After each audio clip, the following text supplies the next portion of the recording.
Cannabis Common Sense, the show that tells the truth about marijuana and the politics behind its prohibition.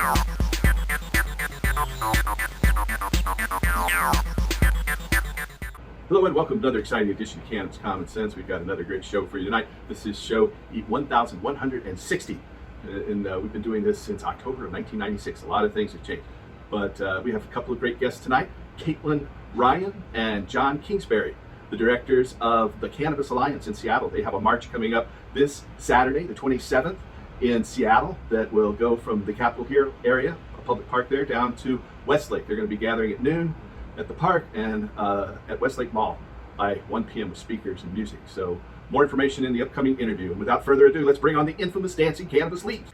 I feel the force.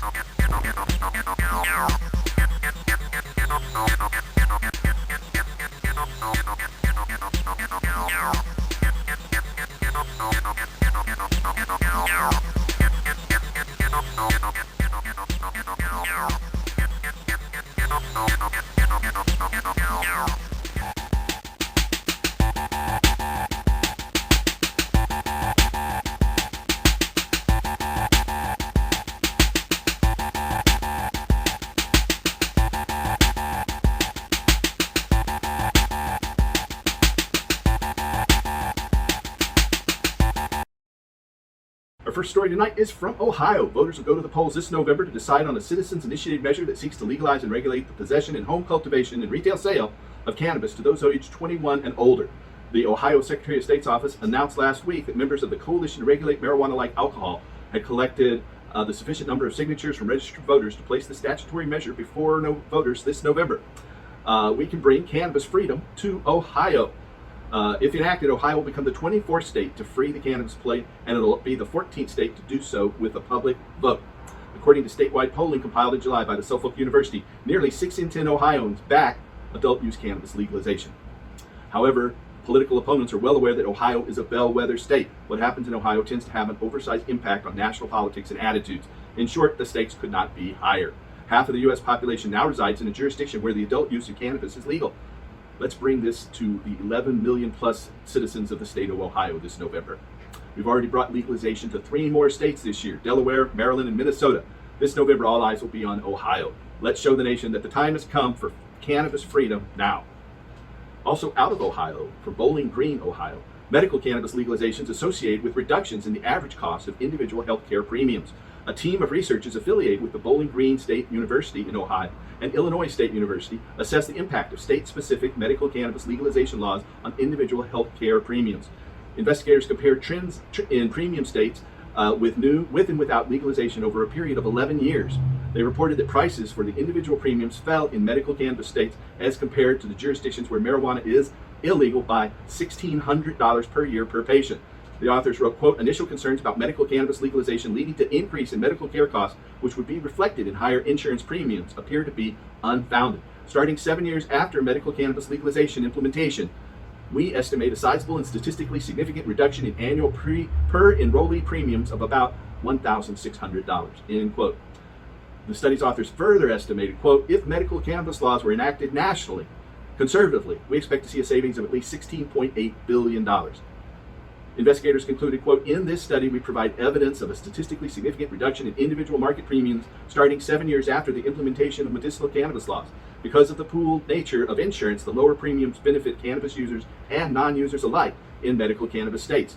Our results are important as healthcare expenses, including health insurance premiums, have been growing faster than inflation for decades and comprise an increasing share of a household's budget, end quote. The study's findings are consistent with prior analysis showing that medical cannabis implementations associated with a reduction in Medicaid costs. Other studies have shown that legalizing medical marijuana access is associated with significant reductions in patients' use of opioids and other prescription medications. This study, Medical Cannabis Laws Lower Individual Market Health Insurance Premiums, appears in this month's edition of the International Journal of Drug Policy. Out of Denver, Colorado, state tax revenues derived from the retail sales of cannabis products continue to surpass those gained from the sale of alcohol and cigarettes, according to the Colorado government. For the fiscal year 2022, marijuana tax revenue totaled $282 million. By comparison, taxes generated by alcohol just over $56 million. And taxes generated by the sale of cigarettes totaled approximately $234 million.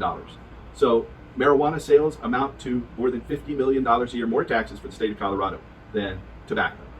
According to the report, about $60 million of marijuana-related tax revenue was directed toward public school construction, while another $25 million went toward the state public school fund.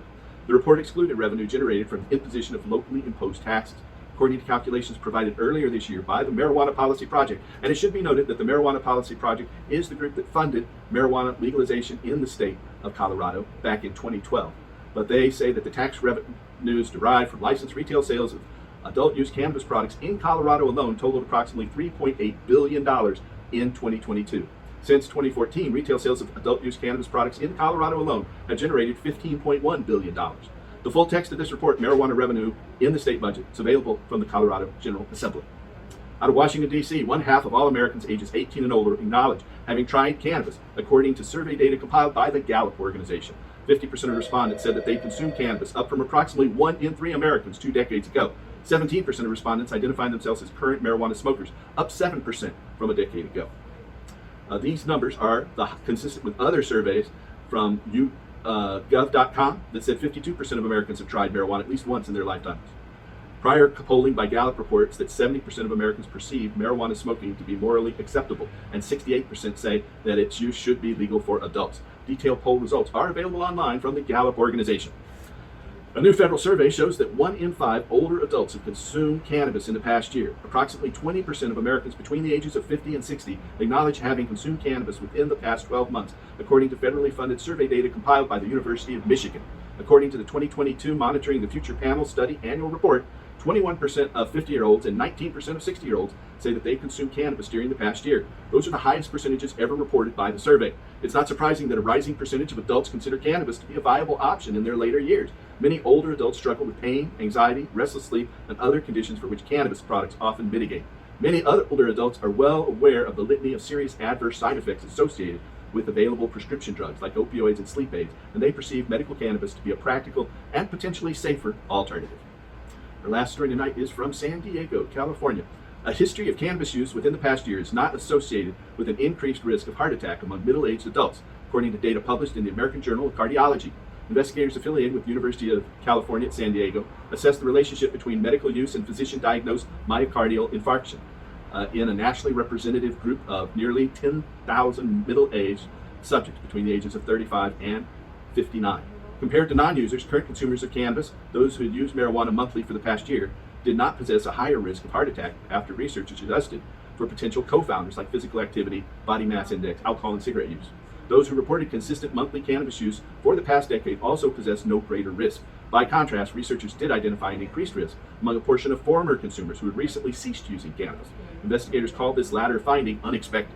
The authors concluded, quote, in a representative sample of middle-aged U.S. adults, a history of monthly cannabis use for more than a year before a myocardial infarction was not linked to a subsequent physician diagnosis after accounting for cardiovascular risk factors. However, when considering recent use, the odds were 3 times greater if no use was reported in the past month. The length of monthly use before the myocardial infarction, including use, was less than 10 years. Also, it showed no association. The evidence base for cardiovascular harms is conflicting and limited by the ability to accurately quantify use, especially the method of use, dose, and potency. Given the expanding access to cannabis products in the United States and around the world, more research is needed, end quote.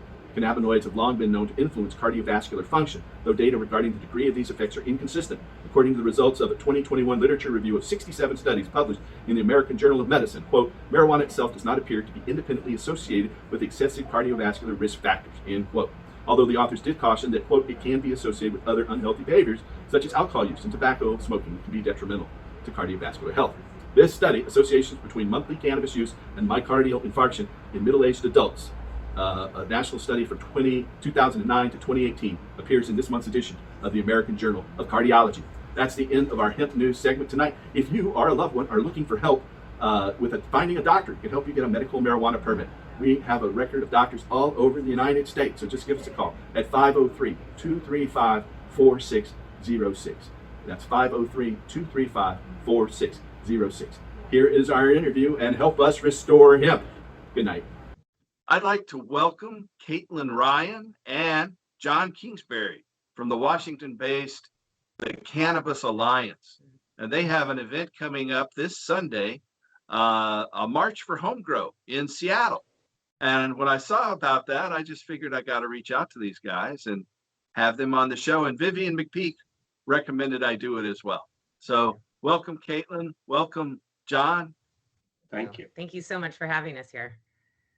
How is it that you came to organize the March for Home Grow and the Cannabis Alliance? Yeah, I mean, we'll have to go back a little bit further, to be honest. So I'm the executive director of the Cannabis Alliance, and here in Washington, we did not have an allowance for home grow when we became an adult use state, along with Colorado. And John's been working on home grow ever since then. The Cannabis Alliance has always been in support. And a few years back, you know, it was one of those things that we kept expecting to happen every single year because it was so out of alignment with every other adult use state as it came online, that we decided to take up the banner along with John and really continue to work hard on that legislation. John, maybe you can talk to those earlier days a little bit more. Well, so I came into cannabis as a patient in 2009, and when I came in, we could grow, what, 24 plants, I think, something like that, or 24 ounces, 15 plants. And as time went on, it became more and more restrictive. But in growing for my medical needs, I learned to really love gardening. I found it was very therapeutic. I found I learned a lot, and I really gained an appreciation for the complexity of the plant. And what happened in 2015 is cannabis, even though it was after, quite a bit after Initiative 502, which legalized recreational possession and use. In 2015, medical growing, the medical system was clamped down a lot more. And I found as a patient, I found that was, it subjected patients to a lot of unnecessary indignities. And it was obvious to me that since other states had started to adopt home grow for all adults, the indignities that patients were going through to grow just didn't seem right to me. And it seemed obvious that it not only would benefit enthusiasts of the plant, but also patients if we could get legalized home grow for all adults there. So instead of it being growing between patients and the Liquor and Cannabis Board, it would just be between patients and their doctors. So I came from it from a very medical point of view. And also I learned a lot. I met a lot of enthusiasts along the way. I stepped in 2017, and I can't even remember the bill, but I started working on that and sort of got my activist sea legs under me as far as working on that specific legislation. And we've been refining the bill ever since. And we've just gotten a lot of resistance from mostly the state, but it's been a long slog. And I think we have the best bill and the best sponsor we've ever had. And the Cannabis Alliance has stepped in, which I greatly appreciate because they're largely an industry group. And there were a couple of years there where industry thought, well, we don't want all adults muscling in on our action. And I think the Cannabis Alliance has a more enlightened view of that. And I'm really grateful that they've sort of stepped in on that. Is that enough filler, or yeah, do you want more history? And I want to add in there, and thank you, John, that to answer your actual original question is how did we come to organize this? John's right. You know, most of the opposition is actually from the leadership and our legislators, not necessarily from the populace. Most Washingtonians don't know that it's actually a felony. It's a Class C felony here in Washington to grow a single plant if you're not a patient.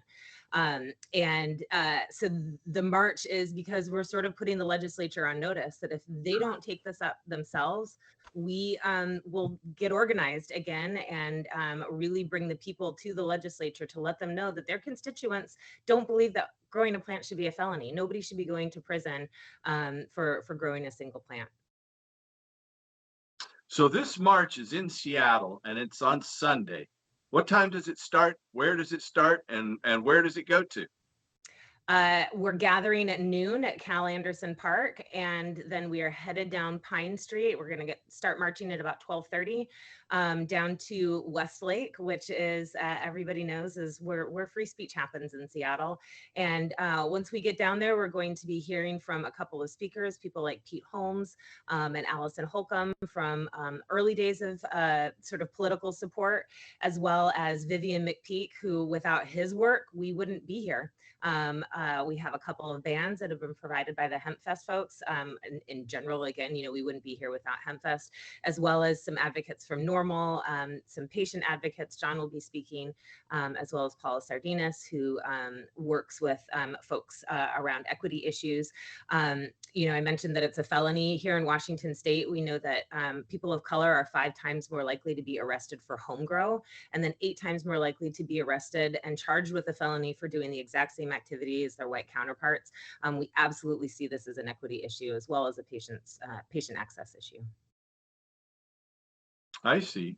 So currently, you can't grow any plants at all. And Washington's put forward several laws over the years that haven't gone anywhere. It seems like they should, but the Cannabis Alliance, he said it started as an industry group. How are you aligned? Is it certain growers or dispensaries or other groups? Is it a broad organization? Don't know much about it. So No, that's okay. Thanks for giving me the opportunity to talk about it. I'll give you our mission statement. We're dedicated to the advancement of a vital, ethical, equitable, and sustainable cannabis industry. We are an industry organization, but we're broad in scope in that we believe that advocating for patients and consumers also helps our industry grow from an economic perspective. And as far as home grow is concerned, John brought up that there might be some resistance, and we have commissioned an economic impact study from from WSU. And what it shows is that growing at home is just like brewing beer at home, which actually makes a more sophisticated consumer who purchases at a higher price point, visits dispensaries more often, and purchases more product at a visit. The study showed that, at some point we're going to have critical mass of participation within the marketplace. And if we add home grow, that actually lifts that ceiling of participation and economic benefit for growers, for retailers, as well as then ultimately the bottom line in the state budget. So I think perhaps some of our viewers don't know some of the speakers you listed. You want to tell our audience who Pete Holmes is? Yeah, Pete Holmes is a former Seattle city attorney. John, I know you've been working on introductions. Maybe you can give us a little bit more about the people we have speaking. So Pete Holmes was Seattle city attorney, I want to say, for 12 years, quite a while, very popular. He did lose his last election. And he announced, I want to say 2010, 2011, that he wasn't going to prosecute these small cannabis crimes anymore, these small possession crimes. He didn't see them as useful, good use of resources, and just sort of not resulting in a better society. And some people said, God, that's good common sense. And some people said, well, that's the end of you. He was describing the other day to me in a story how he made his public announcement that he wasn't going to he made a public announcement about how he wasn't going to prosecute crimes anymore, these small cannabis crimes anymore. And he went back to his office, and the first thing his deputy said to him was, well, what are you going to do when you lose this next election? Well, he ended up winning 3 more elections. So, that tells us that he was where the population is, where the people are.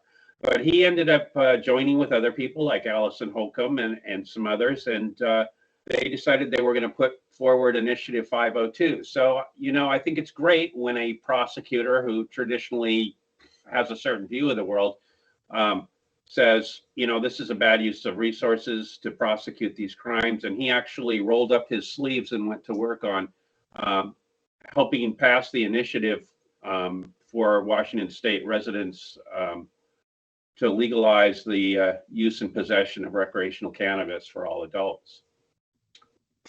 I know you also mentioned Allison Holcomb there. She was another one of the movers behind that. I have a little bit of history of my own with Allison Holcomb. You probably don't know about. Of course, she was an ACLU, American Civil Liberties Union attorney for many years. And in 2007, I was served with a subpoena for patient records for some patients around Goldendale, Washington, and in Oregon. And so in the subpoena for about 20 patient records, it said, don't say anything about this, or you could be charged with interfering in a federal investigation. So, of course, I had a press conference the next day, and Good we for went you. out. That brought in the American Civil Liberties Union, of which Allison was the local representative. Their national guy came in, and needless to say, that got them deeper into initiative politics. But she was obviously one of the chief spokespeople behind the legalization initiative in 2012, I-502. But she's going to be one of your speakers as well. She will. And I think we're very fortunate to have somebody like that speaking on behalf of continuing the repeal of prohibition. Mm-hmm. Does she have a role in the Cannabis Alliance? An advisory role. We have a good relationship with her and know that we can call on her for things like this to speak up as well as give an opinion. And yeah, we enjoyed that. And John had mentioned the bill sponsor that is currently in the legislature we work on a biennium. So all bills that didn't finish up at the end of last legislative session are still alive here in the second half of our biennium. And her name is Representative Shelley Kloba. She's in the 1st District and has just spent a lot of time, effort, and energy refining this bill, speaking to her colleagues. And we still get calls right now in the interim every so often where she's thought of a new way that maybe we can make this work a little bit better. And so we're excited to have her out to speak about this. And then, of course, you mentioned Vivian McPeak at the top. He's the founding executive director of Hemp Fest and just has had a dramatic impact on legalization and decriminalization, not just in Washington state, but across the nation and frankly, even globally. And so really excited to hear Vivian talk as well. So let me say on behalf of Shelley Kloba, not on behalf of her, but about her, that my relationship with her, working with her on these bills, my impression of her is that she doesn't particularly care about cannabis that much. But she says what I really has impressed me about her is she'll say, we sell this stuff like it's beer, and it's just silly to have it a felony to grow a plant. And I think it's that. I think it's the lack of common sense and the criminality for no reason that really appeals to her and her sense of justice more than the actual cannabis side of it. And I don't know what Caitlin's view of that is, but that's my impression of Shelley's commitment to that. Yeah, I always sort of actually tease her a little bit that she's become an accidental cannabis advocate because her sense of justice is strong, and she sees how we still carry such a strong stigma around, and that makes it challenging to get to really sensible policy. And she has approached all of cannabis with curiosity and an openness, and has spent the last several years learning everything that she can so that she can work hard on sensible policy, and again, which has then made her an accidental advocate. Yeah. Oh, I've just recalled, I forgot to mention, we did quash that subpoena. Good. It was heard in the Eastern District of Washington. And so it was a pretty good ruling. I always enjoy reading it. But anyway, that's from my firsthand experience in it. So I know your bill is focused on allowing home grow. There are some other issues. I've had Ellen Komp on from California Normal, and she started a group about social consumption lounges. Are there any other issues you're going to address in your bill, or are you going to just limit this to home grow? This bill is just limited to home grow, but it's we have a full agenda, and we were able to get 2 of those bills. We had a 6 a slate of 6 pieces of legislation for this biennium. We passed 2. One is interstate commerce, which in Oregon, you all led the charge for that. Rightly so. It took Washington to wait for California to also do it. So now we are also prepared for interstate commerce, and we'll be. Just to explain to our audience, when federal law does change, Oregon was the leader. Now Washington and California are allowed by state law to export cannabis legally to other states or other jurisdictions. When it under becomes federally legal. Now Yeah. we are hoping to push the envelope. We are working with advocates in Oregon as well as in California to see if what we're seeking is an opinion from the Department of Justice about whether or not the illegal intrastate commerce we engage in, at least illegal from the federal government's perspective, is any more illegal than what it would be if we were to engage in compacts with other adult use states. We're hopeful that that answer is no, and then that could potentially be a triggering event to allow, in particular, those of us, Washington, Oregon, and California, as producer states, to export to other states across the country that are having a hard time meeting the demand to feed their retail stores. That's the ideal on that one. And then I'll let John talk about arrest protection for patients, because that was a really, really big, exciting win that we had this last legislative session. Yeah, having that in the recognition card does make a big difference in an allowance with the, if you have the recognition card to protect you from arrest is one of the big well reasons. Yeah, and that's only if you have a card, but we have another class of folks that's qualifying patients, and up until the 23rd of July, it was arrest first and ask questions later. So sorry, I said, right. John, I'd like for you to talk about it, and then I kept talking, mostly because I'm just really excited that we got this done. Yeah, so one thing to know about Washington State, and I think one thing that makes home grow even more pressing, is that in Washington State, nobody participates in well, I shouldn't say nobody, very few people participate in the registry. So just for comparison's sake, Colorado has 70-some thousand participants in their registry. They have home grow, which in theory should suppress the registration rate. Washington State has about 9,500 people in the registry, even though you do get additional privileges. We have 2 million more citizens than Colorado. So we should have a registration rate pushing up towards 100,000, but we don't. And I think a lot of that is that patients fear the state in a way they don't seem to in Oregon and California and Colorado. And so I think that makes home grow even more pressing. As I said earlier, I think home grow for the patient community would remove the liquor and cannabis police from having to do any of our medicine. And I think that would really ease that fear that patients have. So we do have a registry. It does give you additional things. Caitlein mentioned the arrest protection bill, which was a huge step in legal protection. It was also sponsored by Shelley Kloba. And so we have the 2-tiered system where you have your paper authorization, and you can go and get join the database or the registry and get your recognition card if you choose, and then you can get additional rights and privileges with that.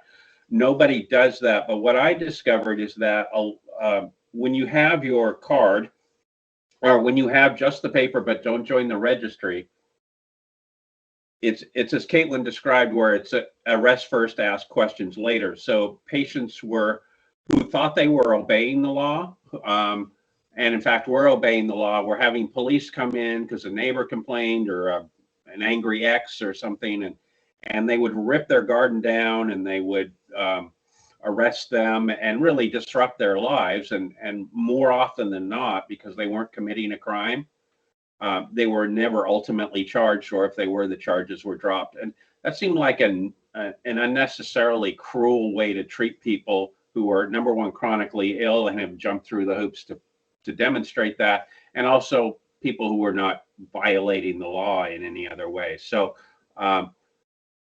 it took 3 years maybe to pass that, and I think this is sort of an indicator. I want to have pride in my state, but how regressive we've been, and we passed the arrest protection bill. So patients who are obeying the law, even if they're not in the registry, they don't have to worry about arrest. So that is a huge load of concern off the mind for patients. Yeah. If we had home grow, that wouldn't even really be an issue. So I think that would be an even better step. I think the paperwork should be between the doctor and the patient, and the state should have nothing to do with it, if you ask me. But yeah, that was a huge leap in protections for patients. Yeah, and then the third piece of that, which we're still working on, and is the other piece of legislation we're going to be pushing really hard to get passed in this second half of the biennium, and that is removing the excise tax for patients who are on the registry.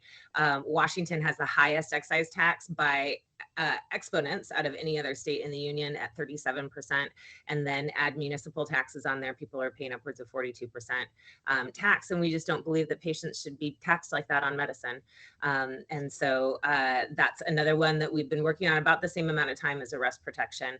There's a lot of bipartisan support. It's passed the Senate a couple of times, and every time it passes the Senate, it gains in the number of people voting for it. And so we have a little bit of work to do in the House, but hopefully it will be just a little bit of work, and we'll be able to add that to complete. So I think to answer your original question, we want to keep home grow as it is. Our legislature sometimes is challenged by chewing gum and walking at the same time, so we kind of have to go a la carte rather than more complex on our legislation. But we've been successful so far with that in other areas, and hope that that carries through now with home grow and excise tax.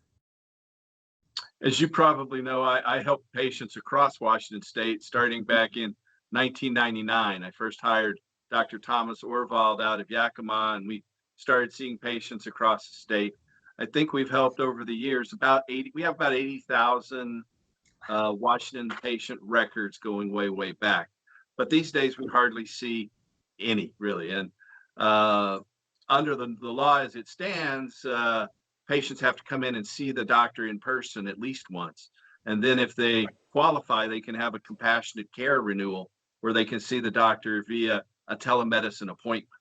And so if they don't join the registry, and I think I've been pushing all of our patients to go to the registry. I've only had pushback from maybe less than 5%. But if they don't join the registry, they can only legally grow 4 plants. But if they join the registry, they can legally grow 15 plants, and they automatically get that discount. I don't know if your law changed that for non-registry patients. But another good thing about Washington's law is the low cost of the registry. Here in Oregon, it's $200 if you don't qualify with some discount to register with the state, and you don't have any choice. That's how you have to do it. You have to register with the state. If you have a discount, it could be $60 or $50, $20. Disabled veterans, in some cases with 50% or more disability rating, get it for no cost at all. I'm a disabled veteran with just 30%, but I still have to pay $20 a year.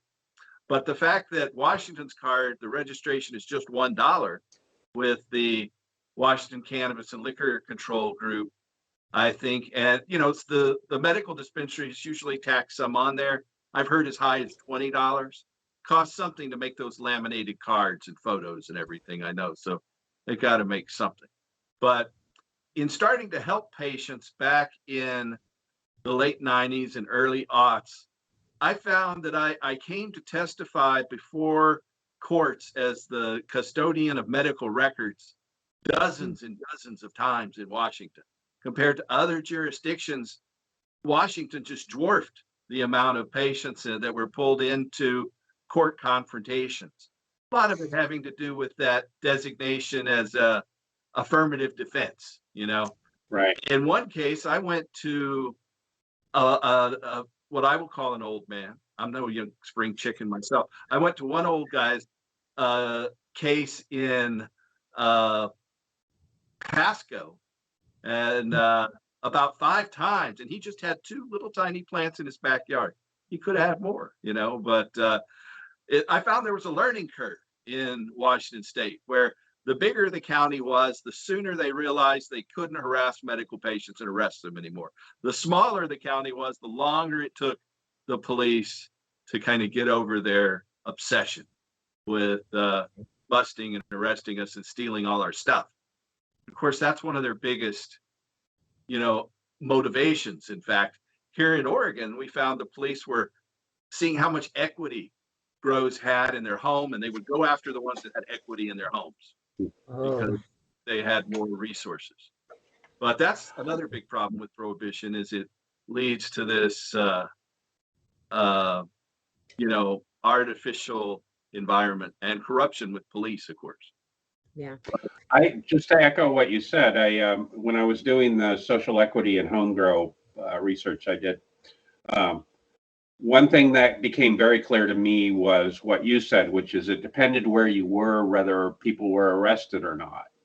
So in King County, it's pretty hard to get arrested for a small medical grow that's in the law. It's almost impossible. But if you're in another place like Grant County or Lincoln County or something, it's almost guaranteed that they'll take we're going to rip your house up and hassle you, and so that with the affirmative defense, it gives a lot of leeway to the sheriffs and the prosecutors to sort of dole out justice however they want, because okay, maybe you can't put them in jail, but you can sure hassle them just because you think cannabis is bad or medical marijuana is a scam. And I really did see that in some counties, the practice was quite a bit different from other counties. So I literally testified in over 100 different cases across Washington State there on behalf of it. Especially the last couple of years, one of our challenges was legislators didn't believe that was actually a thing. We had legislators where we had to explain to them what affirmative defense meant. And so for folks who it's a little bit confusing, we believe that the law is set up as innocent until proven guilty, whereas affirmative defense is an after the fact innocence defense. If you think about something like shooting somebody in your front yard. Right. Self-defense is self-defense. Right. You shoot somebody, you're still going to be arrested, and then you have to prove that this was a self-defense circumstance. Same thing with, they can do whatever they wanted, and then you would have to prove in court after the fact. And a lot of legislators were like, oh, that doesn't happen. And we had to explain to them, no, we at the Cannabis Alliance got a couple of calls a year of people who needed some assistance in a case like that. And I'm not surprised to hear that that's how many you were called in, and thank you for that work. Yes, thank you. It was an honor. Got to help a lot of our sick patients, and that's what we're here for. Mm-hmm. I, in fact, was also the Washington State Normal Coordinator. I first moved to Washington when I was 21 in 1981 to go to Evergreen State College. And in 82, I became the Washington State Normal Coordinator. And I did that up until 84 when I moved to Oregon to help with the Oregon Marijuana Initiative. And in 85, we put it on the ballot and lost overwhelmingly for a vote in 86 in Oregon. But I worked briefly on an initiative in Washington State in 1999, but that kind of fell apart.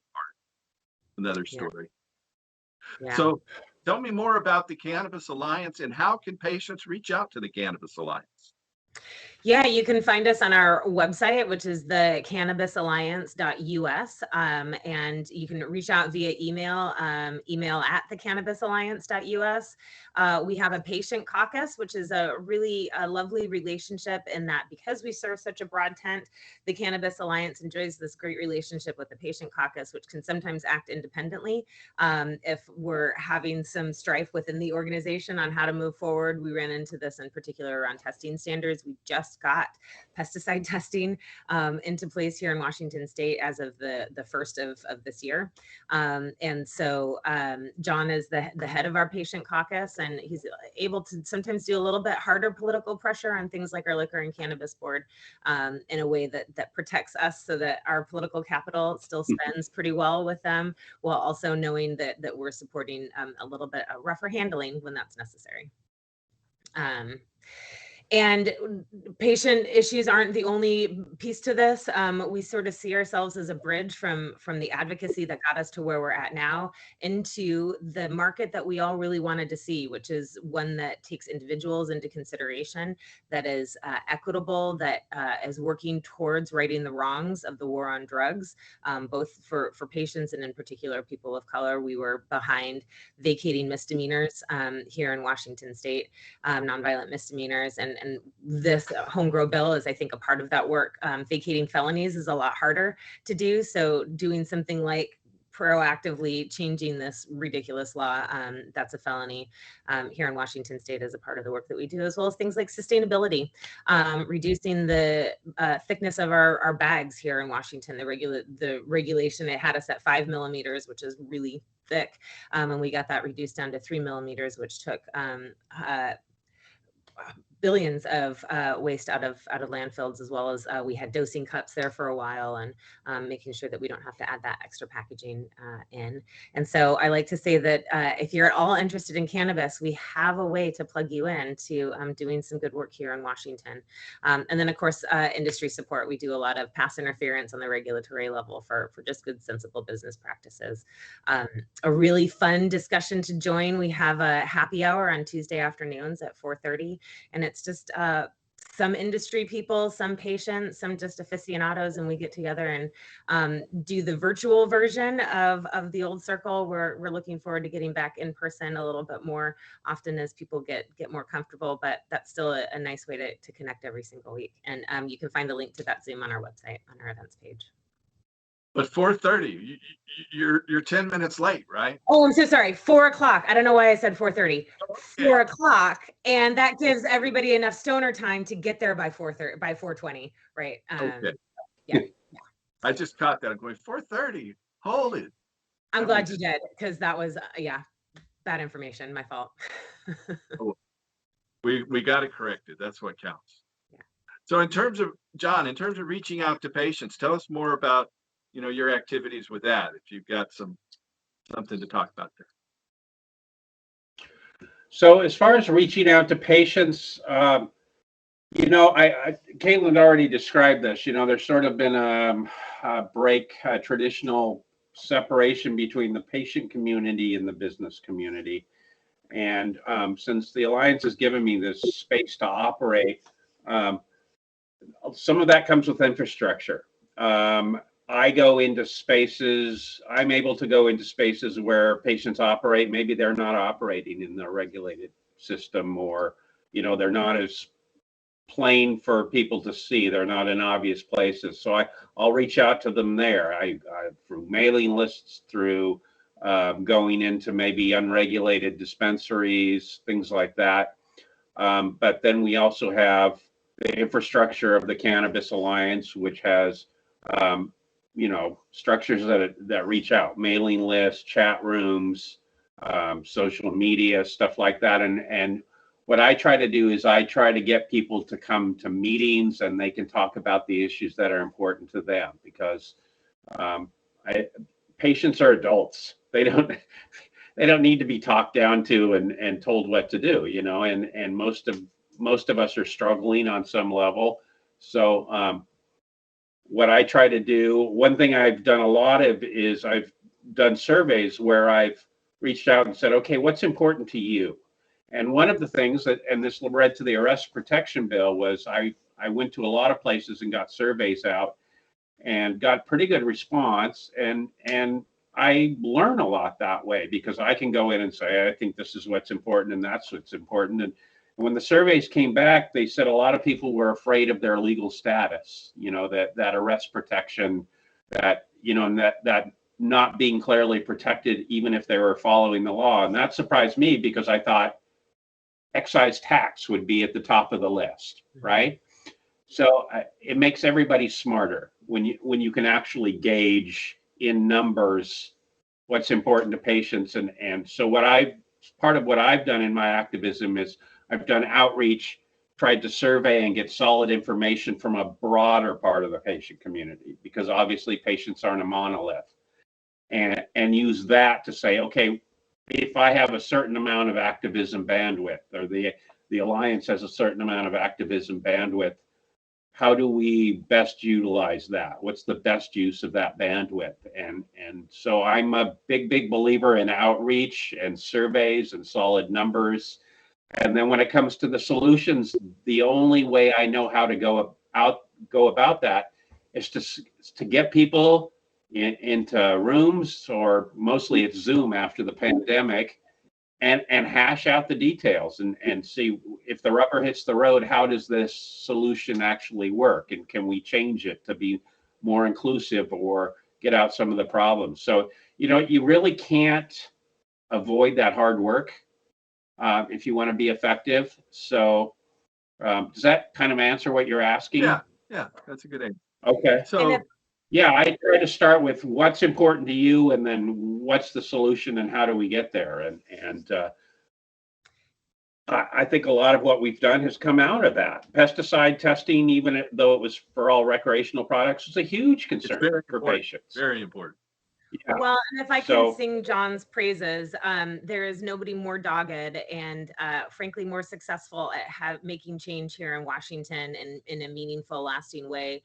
We just, John, so the Department of Health holds a lot of the regulations for what is compliant product for medical use, and with persistence, we've really struggled to get some of those original regulations and into a place that makes sense. John was able to get them to open up those regulations and reopen rulemaking, and they are sorely in need of revision. And then John led stakeholder engagement with folks to figure out what the best recommendation is. And we're about to enter into, I think, what's going to be a strong debate with the Department of Health because of John's work. And we're sort of really hopeful that we'll get some good outcomes up with that. When does the Washington State Legislative session begin? This is a short session, right? It's not the... It is. Yeah, it's not the full session that happens every 2 years. It's similar to Oregon in that regard. Yeah. So there's two answers to that. One is that the session technically opens in January.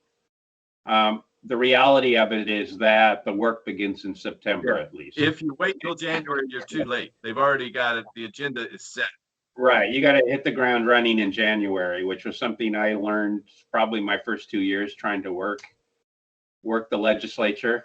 So work really starts next month, but the legislature starts in January and goes either till March or the end of April, depending on whether it's a longer. We're already having meetings. I wouldn't even say September.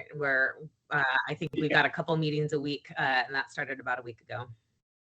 And having contact with legislators, helping them between September and the election in November gets a lot of traction with all elected officials. If you're there helping them in some way, whether it be boots on the ground, stuffing envelopes, making phone calls, or money, then your access and their receptiveness both increase dramatically. Well, and you mentioned NORML. We have Bailey Hirschberg from Washington NORML, who's also going to be one of the speakers, also does a good amount of work with veterans. And so much of this is still education and normalization.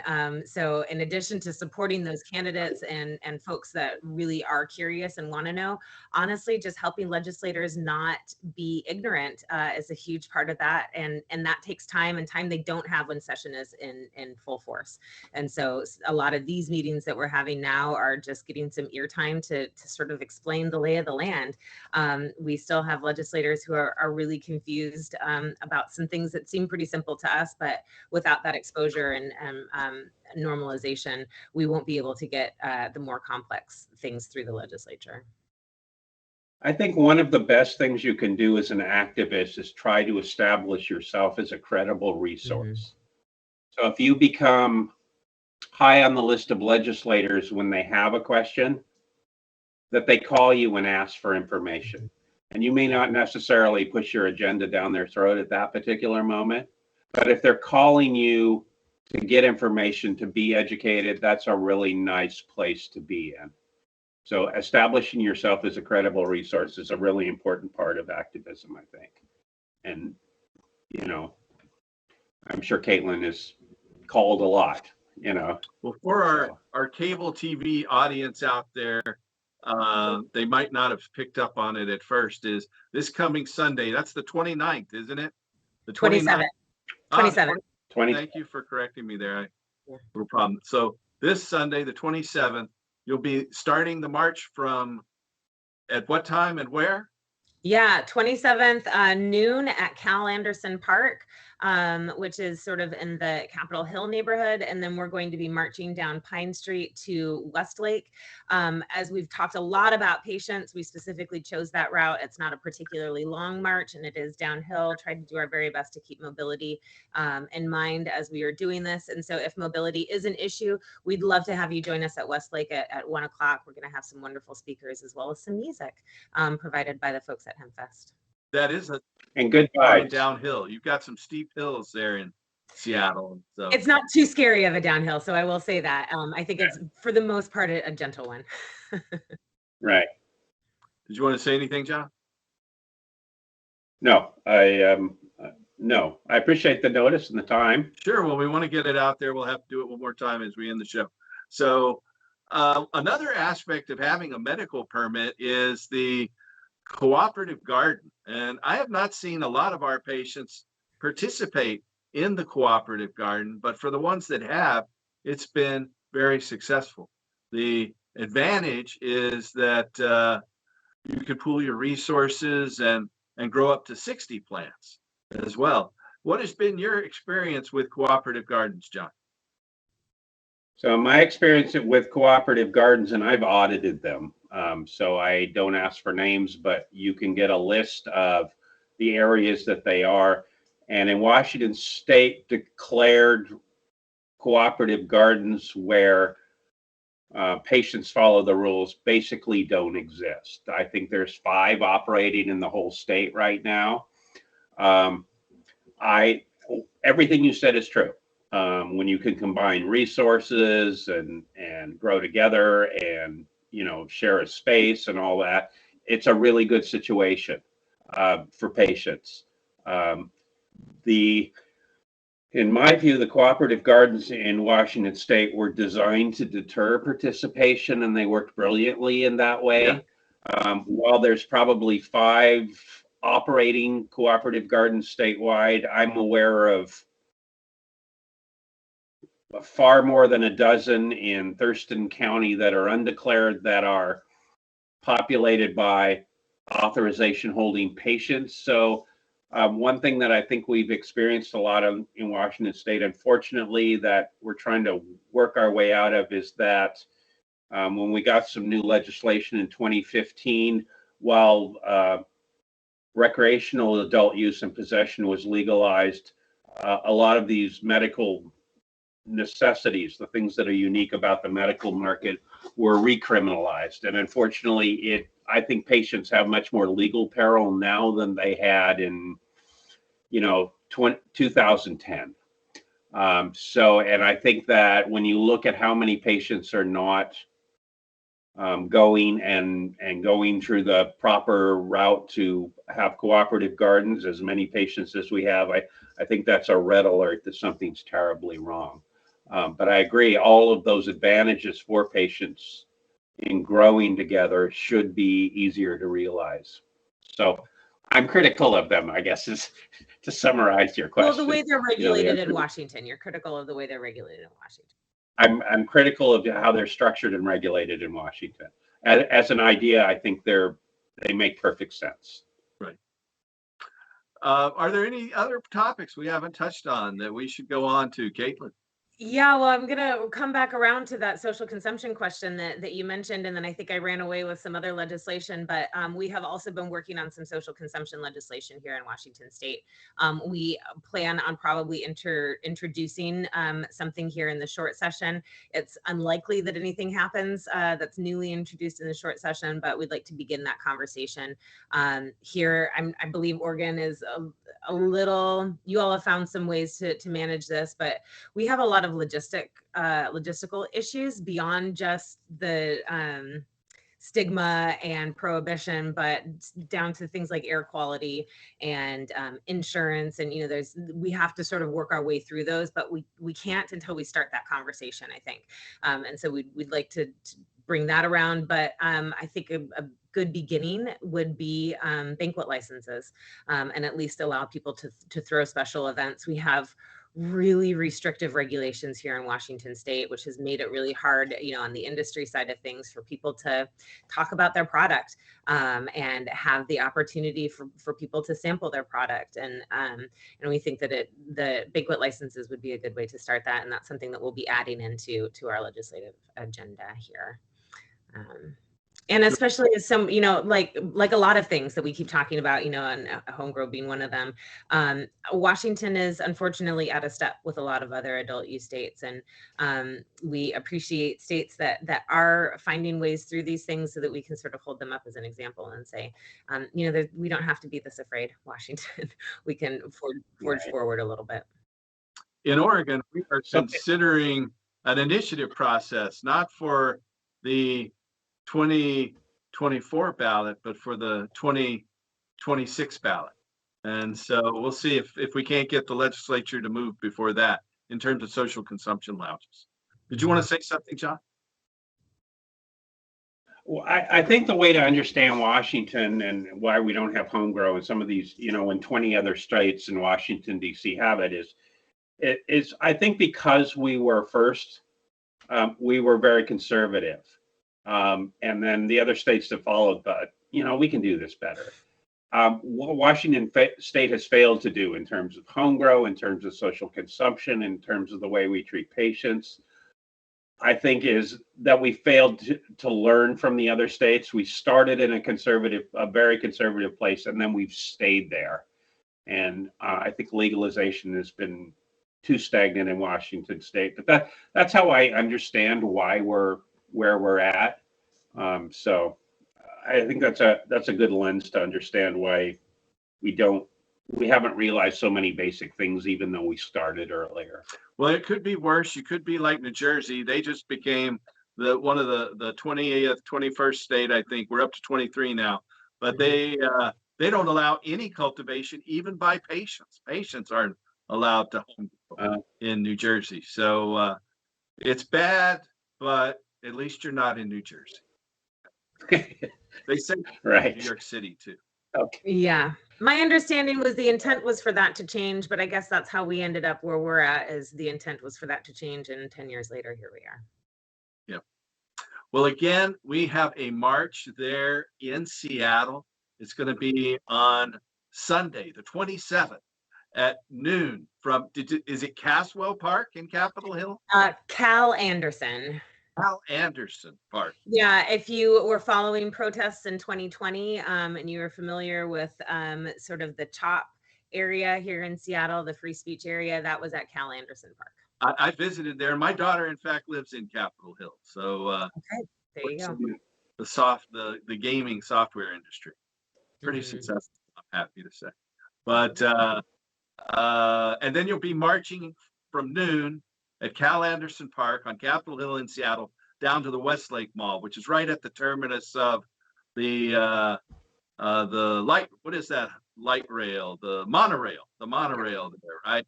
Right. And that fancy mall right across the street. Yep, and there's a train station right there, so actually it's an easy way. And we welcome anybody any of our neighbors in Oregon if y'all want to come on up.